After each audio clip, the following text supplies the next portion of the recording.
अस्सलाम वालेकुम class. Welcome back. Last lecture में हम लोग प्रॉपर्टी के बारे में डिस्कस कर चुके हैं, जो कि हमारी काफ़ी ज़्यादा इम्पोर्टेंट प्रॉपर्टी थी।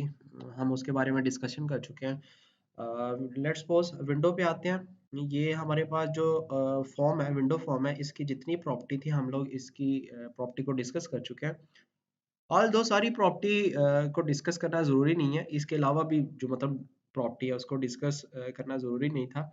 इसलिए हमारे पास जो ये सामने बेसिक और जर्नल और इम्पोर्टेंट प्रॉपर्टी है इसको हम लोग डिस्कस करेंगे। अब आगे चलते हैं हम लोग। कॉमन प्रॉपर्टी हमारी हो चुकी है। एक्सेप्ट बटन क्या होता है, ऑटो स्क्रॉल क्या होता है, cancel button, form, border style, font, text, ये हो चुका है। आप लोग इसके अलावा भी हम काफ़ी ज़्यादा प्रॉपर्टी को डिस्कस कर चुके हैं। ये कॉमन प्रॉपर्टी जो आपके सामने लिखी है, जो कि डिफरेंट कंट्रोल, डिफरेंट कंपोनेंट और डिफरेंट ऑब्जेक्ट की होती हैं। उसके बाद मेथड्स पे आते हैं। हमारे पास क्लोज मेथड है और हाइड मेथड है। शो मेथड हम लोग ऑलरेडी कर चुके हुए हैं। शो मेथड क्या होता है, जो आपके पास मैसेज बॉक्स शो होता है, मैसेज बॉक्स डॉट शो, ये हम शो मेथड को ऑलरेडी समझ चुके हैं। अब हाइड और क्लोज क्या होता है। क्लोज क्या होता है? Closes a form and release all resources such as the memory used for the form content. A closed form cannot be reopened. Hide a form but doesn't destroy the form or release its resources. अब होता क्या, हम practically समझते हैं। हम लोगों ने काम किया था। काम ये किया था कि हम लोग जब बटन वन पे क्लिक करते हैं, लेट्स सपोज हम बटन वन पे आते हैं, बटन वन पे क्लिक करते हैं, ये मैंने लिखा हुआ है तो मैं फिल वक्त आप लोगों को समझाने के लिए लिख चुका था। जब हम बटन वन पे क्लिक करते हैं, हमने कहा था कि जब बटन वन पे क्लिक करते हैं तो फॉर्म टू कॉल हो जाए, फॉर्म टू शो हो जाए हमारे पास। तो फॉर्म टू का हम लोगों ने एक ऑब्जेक्ट क्रिएट किया था और उस ऑब्जेक्ट का नेम हम फॉर्म FRM2 रखा और वो फॉर्म टू को शो करने के लिए FRM2 हमने लिख दिया। लेट्स सपोज हम करके देखते हैं। तो हम लोगों ने जब इसको रन किया, बटन वन पे क्लिक किया, तो ये फॉर्म टू हमारे पास शो हो चुका है। ओके, यहाँ पे मेरे पास फॉर्म वन का जो सम बटन है ये डिजेबल है, मैं इसको इनेबल कर देता हूँ। इनेबल की प्रॉपर्टी यहाँ देख लीजिएगा। इनेबल की प्रॉपर्टी मेरे पास ये है, इसकी वैल्यू को आप लोग ट्रू कर दें। ओके, अच्छा, तो हम बात कर रहे थे हाइड की और शो की। बटन वन पे चलते हैं। आप चाहते हैं कि जब फॉर्म टू ओपन हो, बटन वन पे क्लिक करो, फॉर्म टू ओपन हो, तो जो फॉर्म वन है वो हाइड हो जाए। दिस का मतलब मैं ये किस में लिख रहा हूँ, मैं फॉर्म वन के अंदर कोड कर रहा हूँ कि ये, इसलिए दिस का साथ में कीवर्ड लगा रहा हूँ। तो ये दिस डॉट हाइड हो जाए। तो मैं इसको रन करता हूँ। अब मैं फॉर्म वन, ये इसकी बात कर रहा हूँ, मैं इसको रन करता हूँ। मेरे पास जब रनिंग फॉर्म में ये एप्लीकेशन आएगी, तो मैं जैसे ही इसको क्लिक किया तो फॉर्म टू ओपन हुआ और साथ देखिए फॉर्म वन कहाँ है, गायब हो गया, मतलब हाइड हो चुका है। ओके, अच्छा, तो ये है हाइड प्रॉपर्टी, ये है हाइड, सॉरी प्रॉपर्टी नहीं, हाइड मेथड। ओके, अच्छा, एक और बात ये है कि एक और मेथड मैंने आपको बताया है हाइड के साथ साथ, एक और होता है क्लोज। जो क्लोज और हाइड मेथड है ना, इसमें डिफरेंस है। जो क्लोज है ना, जब ये फॉर्म वन टू ओपन होगा तो जो फॉर्म वन है वो क्लोज हो जाएगा, मेमोरी से भी क्लोज हो जाएगा, सारे रिसोर्सेज जो उसने कंज्यूम किए होंगे उसको भी फ्री कर देगा, वो भी रिलीज कर देगा। बट जब दिस डॉट हाइड यूज किया जाता है ना, वो सिर्फ हाइड होता है, मेमोरी में रहता है। पर जब क्लोज करेंगे वो मेमोरी से भी क्लोज हो जाएगा और उसको रीओपन करने के लिए हमें दोबारा से ऑब्जेक्ट ऑब्जेक्ट बनाना पड़ेगा और ऑब्जेक्ट को कॉल करना पड़ेगा। ओके, होपफुली आप लोगों को समझ लग गई होगी हाइड और शो मेथड और क्लोज मेथड तीनों की बात करेंगे। नेक्स्ट आता है कॉमन इवेंट्स। हमारे पास जो फॉर्म है उसके ऊपर कॉमन इवेंट है, कॉमन इवेंट है वो लोड है या डिफॉल्ट इवेंट आप इसको कह सकते हैं। वापस आते हैं, एप्लीकेशन पे चलते हैं। मैं इस फॉर्म पे डबल क्लिक करता हूँ तो देखिएगा ये फॉर्म वन उसका नेम है, उस कंट्रोल का या फॉर्म का, और ये आगे उसका लिखा हुआ है लोड इवेंट। ओके, तो ये क्या है, उसका इवेंट है जो कि कॉमन इवेंट है या डिफॉल्ट इवेंट है। इसका मतलब क्या है कि जब फॉर्म हम रन करेंगे तो ये सबसे पहले क्या होता है, लोड होता है। ओके, अब बात आती है कि हमारे पास यहाँ पे ये फॉर्म है, इस फॉर्म के किसी भी कंट्रोल पे क्लिक करें, किसी भी ऑब्जेक्ट पे क्लिक करें, लेट्स सपोज सम पे क्लिक करते हैं, यहाँ पे आते हैं, ये मेरे पास बीटीएन सम की प्रॉपर्टी और विंडो ओपन हो गया। यहाँ पे ये जो आपके पास आइकन नजर आ रहा है, इस पे ऊपर कर्सर लाएंगे इसके ऊपर तो इवेंट लिखा हुआ है, इस पे क्लिक करेंगे तो ये सारे के सारे सम के बटन के क्या है, इवेंट है। अभी इस पे ये जहां पे जिस इवेंट पे बाय डिफॉल्ट ये आपके पास हाईलाइट हो जाएगा, ब्लू हो जाएगा, ये इसका कॉमन या डिफॉल्ट इवेंट होगा। इस पे क्लिक करते हैं तो अब ये text result text field open होगी, टेक्स्ट बॉक्स ओपन हुआ। अब यहाँ पे हमारे पास क्या हुआ, टेक्स्ट फील्ड का इवेंट ओपन हो चुका है। ओके, प्रॉपर्टी पे आते हैं, पहले देख लेते हैं ये टेक्स्ट रिजल्ट की प्रॉपर्टी है, इसके इवेंट पे आते हैं तो यहाँ पे इसका जो कॉमन इवेंट है वो क्या है, टेक्स्ट चेंज, ये ओपन हो चुका हुआ है। ओके, और इसके बाद वापस फॉर्म पे क्लिक किया तो इसके इवेंट पे आए, इसका इवेंट क्या है, सॉरी ये यहाँ पे आके आप लोग वापस जाएंगे तो ये लोड इवेंट क्या है, लोड कौन सा होगा, फॉर्म 1 लोड होगा, ये कॉमन प्रॉपर्टी है। अच्छा, अब लेट्स सपोज हम लोग यहाँ पे करते हैं बॉक्स, यहाँ पे ड्रैग करते हैं। ओके, यहाँ पे इसको मैं खत्म कर देता हूँ, वापस आ जाए चेक बॉक्स, ये चेक बॉक्स मेरे पास जो कंट्रोल है, जो ऑब्जेक्ट है, कंपोनेंट है, मैंने इस पे क्लिक किया तो ये देखो यहाँ पे कौन सी प्रॉपर्टी ओपन है, चेक बॉक्स की। इवेंट पे क्लिक करूंगा तो इसका बाय डिफॉल्ट जो कॉमन इवेंट है वो क्या है, चेक। इसी तरह आप लोग पिक्चर बॉक्स की यहाँ पे बात करें तो पिक्चर बॉक्स पे आप लोग आए तो पिक्चर बॉक्स पे जब क्लिक करेंगे उसके इवेंट पे जाएंगे तो उसका जो इवेंट है कॉमन डिफॉल्ट वो क्या है, क्लिक इवेंट। ओके, सो मैं इसको खत्म कर रहा हूँ। अब आपको एक असाइनमेंट है, असाइनमेंट ये है कि आप कंट्रोल डिफरेंट या ऑब्जेक्ट या कंपोनेंट लगाएंगे और उसके कॉमन या डिफॉल्ट इवेंट को निकालेंगे। ठीक है, मैं फिर बता देता हूँ। लेट्स सपोज मैंने कॉम्बो बॉक्स यहाँ पे अप्लाई किया, ठीक है, कॉम्बो बॉक्स अप्लाई किया और यहाँ पे क्लिक करूंगा, यहाँ पे आऊंगा, इसका सेलेक्टेड इंडेक्स चेंज, ये इसका कॉमन या डिफॉल्ट इवेंट है। ओके, इसको खत्म कर देता हूँ। नेक्स्ट चलते हैं, कॉमन इवेंट के बाद इवेंट हैंडलिंग है। इवेंट हैंडलिंग क्या होता है कि हमारे पास जो एप्लीकेशन होती है जिसके साथ यूजर इंटरेक्ट करता है, या when you want to interact with graphical user interface application, तो आप किसके थ्रू उसके साथ इंटरेक्ट करते हैं, आप इवेंट के थ्रू इंटरेक्ट कर रहा होता है। क्योंकि मैं पहले बता चुका हूँ, सामने भी लिखा है कि जो ग्राफिकल यूजर इंटरफेस एप्लीकेशन या प्रोग्रामिंग है ना, ये इवेंट ड्रिवन प्रोग्रामिंग कहा जाता है इसको। इवेंट ड्रिवन का मतलब है कि बटन पर जैसे आपने साम पे क्लिक किया तो उसके बैक पे कोई फंक्शन होगा, कोई इवेंट होगा जिसको वो कॉल कर रहा है, कोई फंक्शन होगा, कोई ऑपरेशन होगा, कोई टास्क होगा जिसको वो कॉल करता है। ठीक है, आप लोग ये सारी रीडिंग करेंगे कि a user interact with an app's GUI to indicate that a task that the application should perform. For example, when you write an email in the email app, clicking the send button. अब send button क्या है, कोई event को call कर रहा है कि भाई आप इसको सेंड करना है। तो यहाँ पे कुछ कॉमन इवेंट लिखे हैं कि आप बटन पे क्लिक करते हैं, टेक्स्ट बॉक्स पे टाइप करते हैं, या मेन्यू में से सिलेक्ट करते हैं, या विंडो को क्लोज करते हैं, मूव करते हैं माउस को, ये सारे के सारे इवेंट अक्सर होते हैं। ओके, अच्छा एक और बात मैं आपको बता देता हूँ, शायद आपको बताई या नहीं बताई, कि हम बात जिस तरह कर रहे थे कि ये एप्लीकेशन को हम रन करते हैं, एप्लीकेशन को जब हमने रन किया ना तो ये फॉर्म 1 से हमेशा क्या होगी, फॉर्म 1 से हम कहते हैं कि ये रन हो रही है। ओके, ये मेरे पास, मैं रिपीट कर रहा हूँ, जब हमने इसको रन किया तो ये फॉर्म 1 से एप्लीकेशन रन हुई है। अब मैं चाहता हूँ फॉर्म 2 से रन हो तो क्या होगा,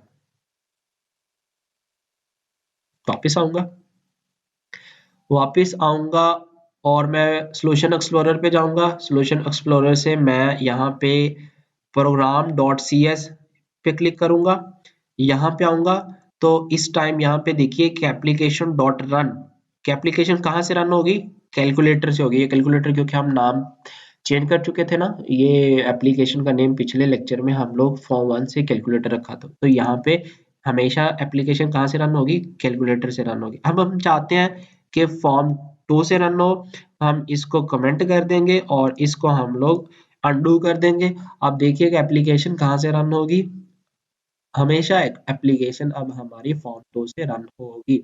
ओके, फॉर्म 2 पे कोई बटन नहीं है इसलिए हमारे पास ये ब्लैंक है। अब आप अगर फॉर्म 2 से वापस फॉर्म 1 पे जाना चाहते हैं तो आप यहाँ पे कोई बटन लगा के फॉर्म 2 पे स्विच कर फॉर्म 1 पे स्विच कर सकते हैं। अब आप चाहते हैं कि मैं दोनों फॉर्म ओपन कर लूँ तो भाई क्या है, पहले क्या होगा, कैलकुलेटर ओपन होगा, फिर फॉर्म 2 ओपन होगा। जैसे ही मैं कैलकुलेटर को क्लोज कर दूंगा, फॉर्म 1 को क्लोज कर दूंगा, तो फॉर्म 2 ओपन हो जाएगा। ठीक है, अब मैं इस पे काम नहीं कर रहा, सिर्फ आप लोगों को दिखाने के लिए कि मैं जब भी इसको क्लोज किया तो मेरे पास फॉर्म 2 ओपन हो गया। ओके, तो मैं ये हिडन ही कर देता हूँ, इसको कमेंट ही कर देता हूँ, बस ये दिखाने के लिए था। तो आप लोग इस तरह इस पे काम कर सकते हैं। नेक्स्ट चलते हैं। मेरे पास जो भी कोई ग्राफिकल यूजर इंटरफेस कंट्रोल होता है, उसके साथ कोई ना कोई इवेंट होता है। ओके, अब ये एक चीज इंपॉर्टेंट इवेंट आप लोगों को समझ लग गया होगी। इवेंट क्या होता है, कोई ना कोई फंक्शन, कोई ना कोई काम, कोई ना कोई ऑपरेशन परफॉर्म करने के लिए आप जो कोड करते हो उसको इवेंट कहा जाता है। कि जब आप यूजर किसी ग्राफिकल यूजर इंटरफेस कंपोनेंट के साथ इंटरेक्ट करता है और वो कोई टास्क परफॉर्म करने के लिए उस पे क्लिक करता है या उसको कॉल करता है, तो वो क्या कहलाता है, इवेंट कहलाता है। अच्छा, एक इवेंट के बाद एक कंसेप्ट होता है इवेंट हैंडलर, मैं यहाँ पे हाईलाइट किया हुआ है। इसकी डेफिनेशन क्या है, if you want to work on any event then you can open event handler. अब इवेंट हैंडलर क्या होता है, कोड से दिखाता हूँ। आप लोग यहाँ पे आए, ये हमारे पास एप्लीकेशन बन चुकी है, ये फॉर्म बन चुका है, इस पे डिफरेंट हमने कंट्रोल्स लगा दिए। आप ये सम वाले बटन पे क्लिक करेंगे। अब सम वाले बटन पे क्लिक किया तो आपके पास ये जो कोड है ना, यहाँ तक ये पूरे का पूरा इवेंट हैंडलर है। अब इसका इवेंट क्या है, अच्छा इवेंट का एक सिंटैक्स होता है, या इवेंट आपको कहाँ पता चलेगा कि इवेंट कहाँ लिखा होता है, यहाँ पे। ये क्या है, ये इसका कॉमन या डिफॉल्ट इवेंट है। ओके, वापस आता हूँ, इस पे क्लिक करता हूँ, तो यहाँ पे आ गया। तो इसका जो कॉमन या डिफॉल्ट इवेंट है वो ये लिखा हुआ है। आप कोई भी कंट्रोल का जो डिफॉल्ट या कॉमन इवेंट है वो दो तरह से निकाल सकते हैं। एक तो इधर से निकाल लें, और एक आप इधर से निकालेंगे तो आप लोगों को यहाँ से भी पता चल जाएगा। ठीक है, यहाँ से निकालेंगे तो आपको पास टेक्स्ट चेंज, ये क्या कॉमन या डिफॉल्ट इवेंट आपके पास आ जाएगा। ठीक है, या दूसरा तरीका क्या है कि आप इस पे क्लिक करेंगे, आप इस पर डबल क्लिक करें, और ये इसका टेक्स्ट चेंज, ये क्या है, ये इसका कॉमन या डिफॉल्ट इवेंट है। अच्छा, मैं सम पे क्लिक करता हूँ, ये btn सम क्या है, उस कंट्रोल का नेम होगा, अंडरस्कोर उसके इवेंट का नेम होगा। क्या सिंटेक्स है, btn सम उसका कंट्रोल का नेम, अंडरस्कोर उसके इवेंट का नेम। ओके, अब ये इवेंट है हमारे पास एक, और ये पूरे का पूरा कोड जो होगा इसको क्या कहा जाता है, इवेंट हैंडलर कहा जाता है। ओके, नेक्स्ट बात करते हैं कि ये बुक वाले ने एक simple graphical user interface application build की हुई है, ये आप लोग देख सकते हैं। उसने यहाँ एक एप्लीकेशन बिल्ड किया, क्लिक में एक बटन लगाया, और उसको जब क्लिक किया तो ये मैसेज बॉक्स का बटन उसने लगाया है, मैसेज बॉक्स शो किया है, बटन वाज क्लिक्ड, तो ये हम पहले कर चुके हुए हैं। ओके, पहले उसने CS फाइल की बात की है, फिर एडिंग बटन, और फिर ये काम हम पहले कर चुके हुए हैं। नेक्स्ट आते हैं इवेंट हैंडलर पैरामीटर्स की बात करते हैं। हमने कहा कि एक इवेंट होता है और हर इवेंट के इवेंट हैंडलर होते हैं। ओके, अब इवेंट हैंडलर क्या होता है ये आपको मैं बता चुका हूँ। अब इवेंट हैंडलर के अंदर पैरामीटर होते हैं, और पैरामीटर टू टाइप के होते हैं, या जब भी कोई इवेंट कॉल किया जाता है ना, वो दो उसके पैरामीटर कॉल होते हैं, उसके दो पैरामीटर पास होते हैं, और वो कौन से हैं, लेट्स सपोज हम बटन सम की बात कर रहे थे, उसका क्लिक इवेंट है, और इसमें दो पैरामीटर पास हुए। एक पैरामीटर का नेम ऑब्जेक्ट होगा, और एक पैरामीटर का नेम इवेंट आर्ग्स होगा। जो ऑब्जेक्ट होगा उसका नेम उसने बाय डिफॉल्ट सेंडर रखा है, और इवेंट आर्ग्स उसका बाय डिफॉल्ट नेम उसने ई रखा है। अब ऑब्जेक्ट क्या होता है, गौर से सुनिएगा। जब भी कोई इवेंट अकर होता है या कॉल होता है, तो वो किसी ना किसी ऑब्जेक्ट के थ्रू कॉल किया जाता है। कि इवेंट हैंडलर क्या बताया था, जब आप किसी इवेंट काम करना चाहते हैं तो आप इवेंट हैंडलर को यूज करते हैं। पैरामीटर में क्या है, पैरामीटर कौन कौन से हैं, ऑब्जेक्ट और इवेंट आर्ग्स। तो ऑब्जेक्ट क्या होता है कि जब कोई इवेंट कॉल किया जाता है तो वो उस इवेंट का कोई ना कोई ऑब्जेक्ट होगा। जिस तरह हमने किसी फॉर्म को कॉल करना था तो उसका एक ऑब्जेक्ट क्रिएट किया था, फॉर्म FRM2 के नेम से। इसी तरह हमने जब इवेंट को कॉल करना है तो उसके ऑब्जेक्ट के थ्रू हम कॉल करेंगे, और उस ऑब्जेक्ट का नेम क्या होगा, सेंडर। ये बाय डिफॉल्ट इन्होंने खुद रख दिया, ये एप्लीकेशन वालों ने। उसके बाद इवेंट आर्ग्स एक पैरामीटर है, उसका नेम बाय डिफॉल्ट ई रखा है। इवेंट आर्ग्स क्या होता है, इसमें बाय डिफॉल्ट कोई एडिशनल इंफॉर्मेशन स्टोर की जाती है उस एप्लीकेशन के बारे में। बेस क्लास क्या है, पेरेंट क्लास क्या है, एप्लीकेशन में कोई आस्की कोड यूज हो रहा है, बाइनरी कोड यूज हो रहा है, या लेट्स सपोज हम बात करते हैं कि यहाँ पे मैं माउस को यहाँ पे रखा है, तो भाई एक्स एक्सिस और वाई एक्सिस की यहाँ से वैल्यू कितनी है। ओके, आप लोग यहाँ से और भी इंफॉर्मेशन को रीड कर सकते हैं कि object reference name sender by default इसका नेम सेंडर रख दिया गया, is a reference to object that the user interact with to generate the event। Event को जनरेट कर या कॉल करने के लिए ऑब्जेक्ट के साथ यूजर क्या करता है, इंटरेक्ट करता है। ओके, और उसके बाद हमारे पास जो इवेंट आर्ग्स है ये लिखा हुआ है हमारे पास नेक्स्ट पैरामीटर, उसमें क्या होती है, एडिशनल इंफॉर्मेशन स्टोर की जाती है। ओके, उसके बाद मैसेज बॉक्स अगर शो कराना तो ये काम हम पहले कर चुके हैं। ऑटो जनरेटेड कोड है, ऑटो जनरेटेड कोड ये मैं पहले बता चुका हूँ कि अगर आप लोगों ने ऑटो जनरेटेड कोड चेक करना है पूरी एप्लीकेशन का तो आप सॉल्यूशन एक्सप्लोरर पे आए, सॉल्यूशन एक्सप्लोरर से आप फॉर्म 1 का चेक करना है, form 1 dot designer dot C S पे क्लिक करें तो ये भाई उसका कोड ऑटोमेटिकली जनरेट हो चुका है जो कि 174 लाइंस का है। ओके, हमने सिर्फ उसके पीछे इवेंट हैंडलर में कोड कुछ लिखा है, बाकी ये सारे का सारा कोड खुद डिजाइन हो चुका है, खुद क्रिएट हो चुका है। ओके, नेक्स्ट बात करते हैं।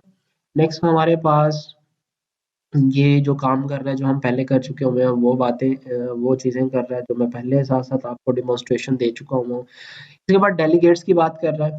डेलीगेट्स क्या होते हैं, ये बहुत इंपॉर्टेंट टॉपिक है, बहुत इंपॉर्टेंट कंसेप्ट बताऊं क्या होते हैं। वो ये है कि इवेंट हैंडलर डेलीगेट के थ्रू कॉल किया जाता है। मैं फिर बता देता हूँ, रिपीट कर देता हूँ, इवेंट हैंडलर डेलीगेट्स के थ्रू कॉल किए जाते हैं। डेलीगेट्स इसलिए बनाए जाते हैं ताकि अगर आप इवेंट हैंडलर खुद बनाना चाहते हैं जिसका नेम आप अपनी मर्जी से रखना चाहते हैं तो आपको डेलीगेट्स कोई ना कोई स्टैंडर्ड रूल और नेम को प्रोवाइड करता है। मैं बताता हूँ एक चीज, डेलीगेट क्या है। फॉर एग्जांपल हम फॉर्म 1 डॉट सी एस पे आते हैं तो मेरे पास ये private void BT and sum, ये मेरे पास बीटी एंड सम ये एक बटन है या कंट्रोल है, उसके बाद ये उसका इवेंट है। ये इसका बाय डिफॉल्ट ये खुद ब खुद डेलीगेट या एक इवेंट हैंडलर का डेलीगेट बन गया, एक स्टैंडर्ड या नेम बन गया, बीटी एंड सम क्लिक। आप अपनी डेलीगेट इसलिए बनाए जाते हैं ताकि आप अपनी मर्जी से भी इसका नेम या कोई इवेंट रख लें।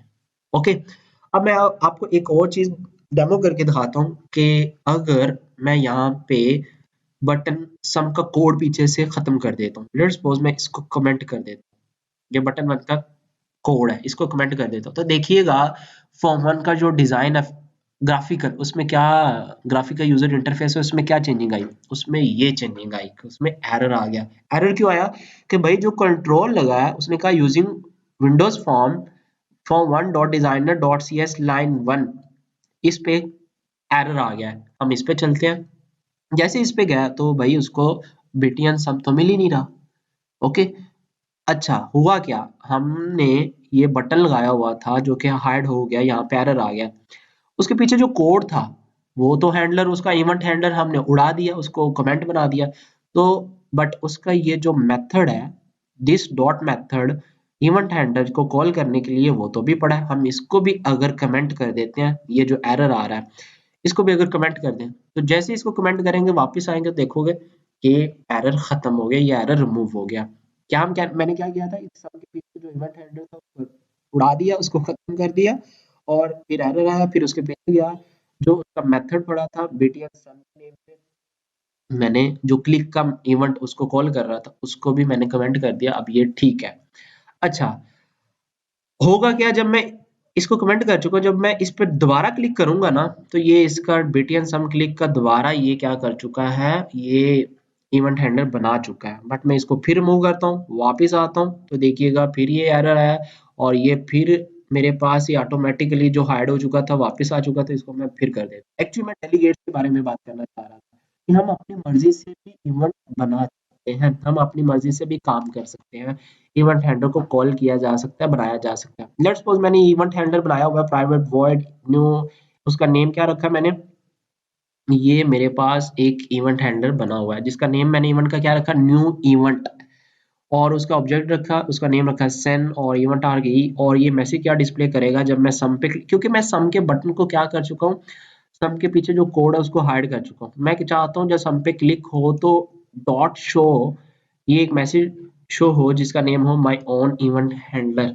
ओके, तो मुझे थोड़ी सी चेंजिंग करनी पड़ेगी form1.designer.cs में, जहाँ पे मैंने ये कमेंट किया था। क्या चेंजिंग करनी पड़ेगी मुझे ये चेंजिंग करनी पड़ेगी कि मैं इसको कॉपी करता हूँ कि भाई वो बटन, सम के बटन को कॉल करना है, ठीक है।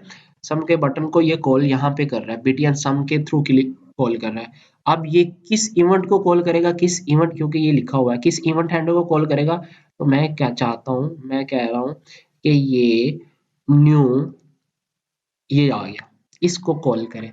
समझ लगी कुछ कि btn सम पे मैंने जब क्लिक करना है ना, तो ये कौन से इवेंट हैंडलर को कॉल करे, ये इस इवेंट हैंडलर को कॉल करे, ये वाला, ये क्या इवेंट हैंडलर बन चुका है, इसको कॉल करे। तो मैं इसको रन करता हूँ, ठीक है।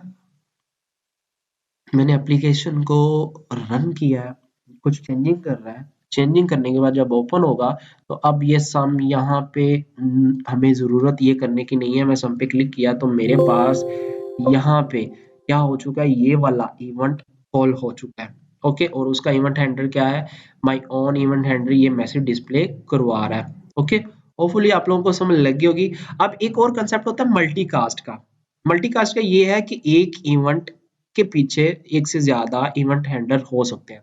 मैं इसको कमेंट को खत्म करता हूँ। एक और इवेंट बनाया, माय न्यू इवेंट 1, और उसका ऑब्जेक्ट रखा, और इसने मैसेज क्या डिस्प्ले करवाना है, my new on event handler. इसने क्या करवाया था, माय ऑन इवेंट हैंडलर, दोनों में चेंजिंग है। और इसका नेम रखा था हैंडलर का न्यू इवेंट, और इसका रखा है न्यू इवेंट 1। तो भाई मुझे डिजाइनर डॉट सी एस में जाके कुछ चेंजिंग भी तो करनी है। ओके, यहाँ पे मैं कहा, यहाँ पे कॉल कर रहा था, ठीक है। मैं इसको कॉपी करके वापस पेस्ट करता हूँ। मैं कहता हूँ बटन सम पे जब मैं क्लिक करूँ ना, तो एक से ज्यादा इवेंट हैंडलर कॉल हो, तो यहाँ पे मैं 1 लिखता हूँ। मैं इसको रन करता हूँ, तो देखिएगा क्या चेंजिंग हुई। मैं जब सम पे क्लिक करूंगा ना, तो मेरे पास 2 इवेंट हैंडलर कॉल होंगे, जो कि 2 मैसेज बॉक्स को शो करवाएंगे। सम पे क्लिक किया, एक हुआ माई ऑन इवेंट हैंडलर, फिर ओके किया, फिर हुआ my new on event handler. Okay, hopefully आप लोगों को ये चीजें समझ लगी होंगी। तो मैं इसको वापस हाइड कर देता हूँ, या मैं इसको रिमूव कर देता हूँ। तो ये हाइड कर दिया, और इसको मैं वापस कर देता हूँ, क्योंकि मेरे पास एक ये कोड बटन सम का बना हुआ है। इसको मैं वापस आता हूँ, वापस करता हूँ, और इसको मैं खत्म कर देता हूँ। ओके, अब ये देखिए इसका एक रेफरेंस बना हुआ है फॉर्म डॉट सम, उसमें डिजाइनर में उसने शो भी कर दिया, बीटीएन सम क्लिक के नेम से ये बना हुआ है। ओके, अच्छा बुक में नेक्स्ट आते हैं। डेलीगेट्स के बारे में हमने डिस्कशन की अभी। डेलीगेट्स में मैंने बता दिया क्या करता है। डेलीगेट्स स्टैंडर्ड और रूल को प्रोवाइड करता है। ये डेलीगेट्स क्या होते हैं, ये इवेंट हैंडलर के साथ कनेक्ट होते हैं, इवेंट हैंडलर को कॉल करने के लिए बनाए जाते हैं। मल्टीकास्ट बता दिया कि एक इवेंट के पीछे मल्टीपल इवेंट हैंडलर कॉल हो सकते हैं। ओके, अब ये इवेंट हैंडलर आप प्रॉपर्टी विंडो से आके भी यहाँ पे क्लिक करके, यहाँ पे क्लिक करके आप इवेंट क्रिएट कर सकते हैं।